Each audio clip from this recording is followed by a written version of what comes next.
Hi, Richard Shaw with Utica City FC, and this is Soccer Talk, and today I am pleased to announce that I am joined here with Ryan Hall, Utica City FC's new head coach. Very exciting day. Ryan, welcome. We're obviously going to have a good conversation here regarding your experiences and things like that. The first thing I'm going to ask you is, obviously growing up in Northern Virginia and coming to Central New York as you grew up through the system. Just talk a little bit about your youth development and what it was like growing up playing soccer there in Northern Virginia. Yeah, so I grew up in Northern Virginia, right outside DC on the Beltway.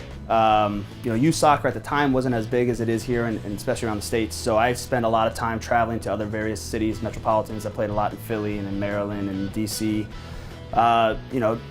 Loved the area. I had family from upstate New York, so I would experience some of the cold winters, but it was nothing like it is now. Those experiences of meeting and playing and traveling around, especially around the Mid-Atlantic, were invaluable. I mean, I learned and met so many great people. Was able to experience a wide range of soccer and different structures, different styles, in the end, it helped benefit. Yeah, when we talk about Virginia and obviously the youth soccer scene there, it's obviously a big thing, and lots of teams, lots of clubs, lots of players and lots of talent. And I know that a lot of teams in this area, especially colleges, have really recruited a lot of players from down there. What was that like for you in terms of that process of playing club soccer there, growing up, and then obviously getting recruited, which will obviously lead us on to your college career? Yeah, I mean, it's an absolute hotbed, especially the Northern Virginia area is a huge hotbed because you can draw from the Maryland area, the Philadelphia area, the Northern Virginia, the Washington D.C. Invaluable. I mean, we got to experience, especially playing year round. We're always outside on the nicest pitches.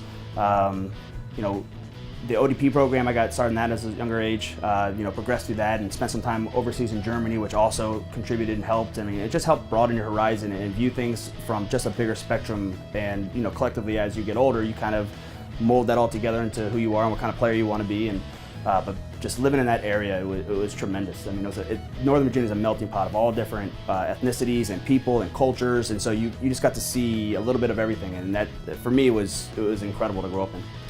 Yeah, so a lot of young people are going to be watching the games here. They're going to want to get to know the players, but obviously they're going to want to know, from your perspective. We'll get into this a little bit more in a sec. But like from your perspective, growing up, like what made you the player that you were, and what took you, do you think, to the professional levels? Funny. I think that what really drove me was being the youngest sibling. So I was always battling my older siblings, my brothers, always trying to compete. And like everybody else, idolizing your sports stars on TV. I think everybody at a younger age wants to be a professional athlete of some way or another in whatever sport they desire. Thankfully my parents were able to give me the tools and support me every which way.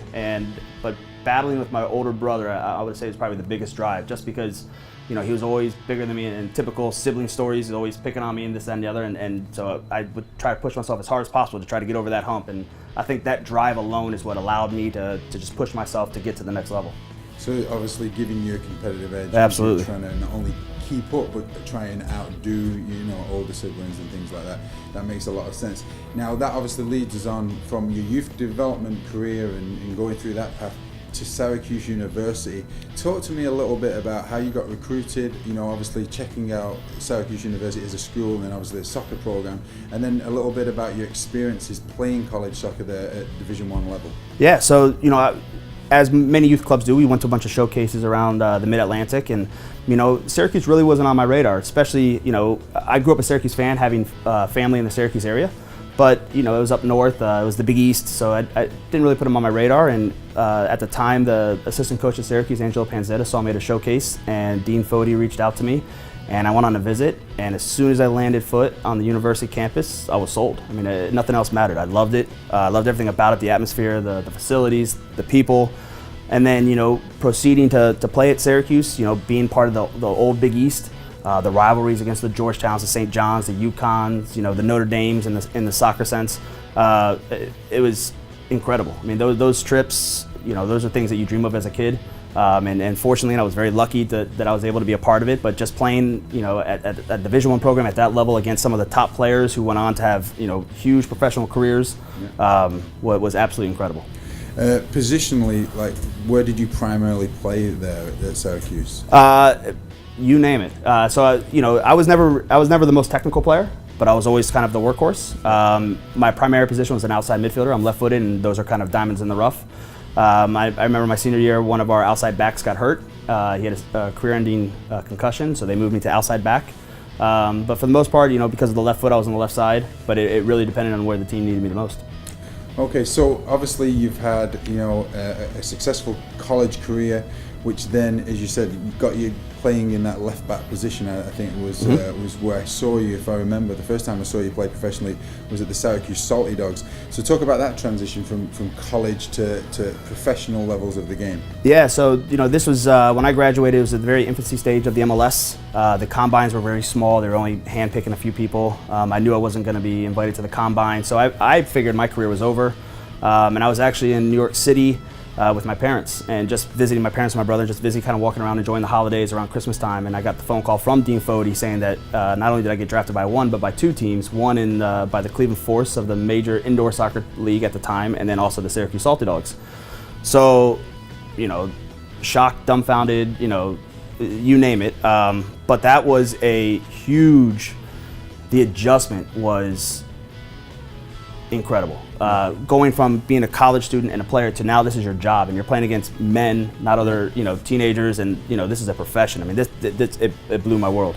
Incredible experience, especially my younger years of playing in Cleveland and for the Salty Dogs. We played, the Salty Dogs guys like Rene Rivas, who played professionally in Brazil, Ian Wone, who played in the EPL. I mean, so we were playing with some of the top-notch players, and to be a 21-year-old trying to learn from these guys was an incredible experience. And then moving into indoors, at the time it was the Cleveland Force, which Tommy Tanner, our GM, played for and won multiple championships with. But I was very lucky to catch the tail end of a couple of gentlemen who were absolute legends in the game. Hector Marinero, who's from Canada, who now runs the Canadian teams. He's incredible, probably one of the best goal scorers ever of indoor. Otto Orff was one of the best goalkeepers ever. Zoran Karic, one of the best finishers and passers of the game. So, I was very lucky that I caught the tail end of their careers and was able to learn and just sponge up as much as possible from them. So obviously with those experiences and getting not only to play with those types of players, but watch what it was that they did that enabled them to have that success is something now obviously that you can bring to the table in regards to coaching. And just talking about coaching, I know that Lloyd Calloway was your first professional coach, and you were able to play outdoor and then indoor because the one season would end and then obviously absolutely you could go in. Is there anyone that you remember in your professional playing career that, from a coaching perspective, things that you learned that are now embedded into your philosophy, so to speak? Absolutely. So there's a few. Sean Chakiris, who played with us on the Salty Dogs, is now our I want to say 18 national team coach or U19 now. He's on the national team staff. His professionalism. He wasn't the biggest guy by stature, but his professionalism and the way he took to the game day in and day out. He won a national championship at UCLA. Was drafted in MLS, and regardless of where he was, his professional attitude was second to none. So definitely Sean Chakiris. Rene Rivas, who I had mentioned before, he played all over the world, especially professionally in Brazil. His hard-nosed attitude. I think when I played with him, he was late 30s and was still the toughest guy on the field, regardless of who it was, didn't care. I remember watching multiple games of him bleeding everywhere, and he's just bulldozing through people. And then, of course, the Cleveland guys. Hamid Namazi, who was a teammate of mine and then became the Cleveland coach when I was there, went back to Iran, become the Iranian assistant national coach, and now he's back for the U.S. and one of the national team coaches.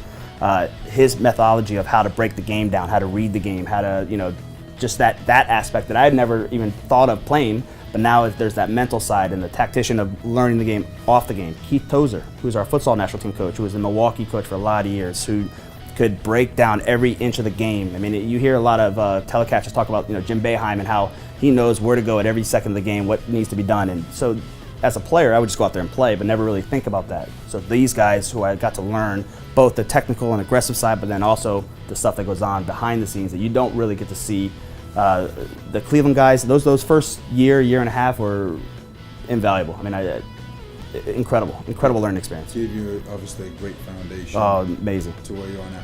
So, speaking of transitioning from MASL to outdoor soccer, then back into indoor soccer, it's an experience that a lot of the players that are going to be playing for you this season have gone through. But What was that like for you personally, and what would you say were the significant differences in each different game, outdoor to indoor? Yeah, so truthfully, they had their positives and their negatives. The positives was, one, you're playing year-round. The negatives was you're playing year-round, so your body never got a chance to catch up and heal. But I think one complemented the other. So when you're playing indoor, it's such a tight space, you're always under pressure, so you got to be very technical and good with the ball. And then you go to the outdoor and it's a bigger game, you have more time on the ball, so the game really slows down. And you're able to think 1, 2, 3 steps ahead because you're so used to being under pressure at all times. And then you go back into indoor, and so now you're comfortable with reading the game, so now you have to work on your technical aspect. So I think they complement each other very well. Obviously you just got to make sure you get away from that injury bug and you stay healthy, because it's a grind to play year round. Yeah, and obviously energy systems, like in terms of what it requires to play outdoor, because you're going most likely for 90 minutes. Absolutely. Where you're going quick recovery, but then you're going again. Whereas obviously in the MASL, which a lot of our fans will see this season, it's absolutely full throttle for 45 seconds to like a minute and a half. Yep. Then get a quick breather, and then you're back out there trying to do it again. So obviously a good thing for fans to try and identify when they come to the games. Now, with that said, from your experiences specifically just with the MASL, what do you think is going to help Utica City FC win a championship, and what are you specifically going to look for in your players to achieve that?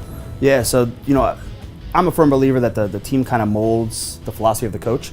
And like I said earlier, I was never the most technical player, but I was always one of the hardest working players.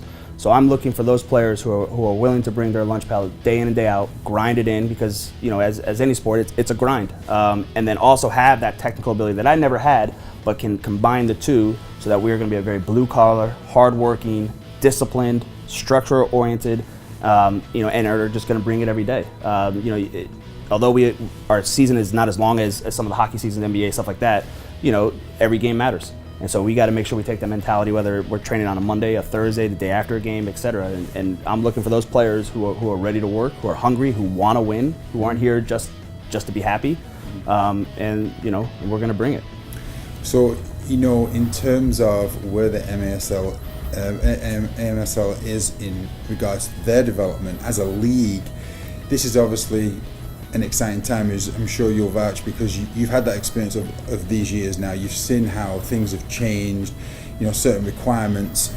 But just looking ahead, where is the league headed, and how can Utica City FC continue to be a front runner, to be an innovator in terms of where we want to go and lead the way? Yeah, I've seen this league at every stage it could possibly be. When I first joined, we were playing 48 games. We had an all-star break. We were on ESPN2. I played in the league when there was only 4 teams in the league. So I've seen the good, I've seen the bad. But this league is now, the commissioner's done a great job. It's transitioning and it's moving in the right direction. They're doing it the right way. They're not just taking anybody and everybody. They're actually, those who are willing to invest into the game, who are interested in the game, the markets that are good for the game. And Utica's right there. The fact that, our division now will be all within a couple-hour drive, that breeds. We're going to have players and fans from Toronto coming up, Harrisburg, Baltimore. Our fans will travel there. And Utica's right in the middle of that hub. So we're right centrally located. I think it's a perfect fit for this sport. Now, that's a significant point with regards to the travel, because I know historically teams have had to really go and travel far and wide, whether it's right over to the other side of the country, it's in San Diego, and I know you played for the California Cougars, so with that in mind, hopefully there's going to be some fantastic rivalries developed, especially locally now. And in terms of the message to the fans from our head coach, what would you like to say to them in terms of what they can look forward to and what they can be excited about? So first and foremost, this is a game like they've never seen. There's a lot of similarities to the hockey game. It's a combination of soccer, hockey. It used to be a basketball with a multi-point system, but it is a interesting game, but it's also a high impact, high action, fast paced game. It's very spectator friendly. It really shows off and exaggerates individual skill sets, because they have to be good with the ball in tight spaces. So you really see some high level soccer players. And especially now, like with you said, with the rivalries, these games get fired up, not to the extent that something will cross the line, but they get some heated games. Everything's up close and personal. The glass is down around the side, so the fans are right on top of us. But Utica's in for a fun treat. It's going to be a wild ride. Well, Ryan, thank you very much for taking the time to speak with us today. We're obviously very excited to have you here. We're excited for the upcoming season. And from myself, Richard Shaw, with Utica City FC, just like to wish yourself the best and thank you, good sir. luck for the upcoming season. Appreciate it. This was Soccer Talk.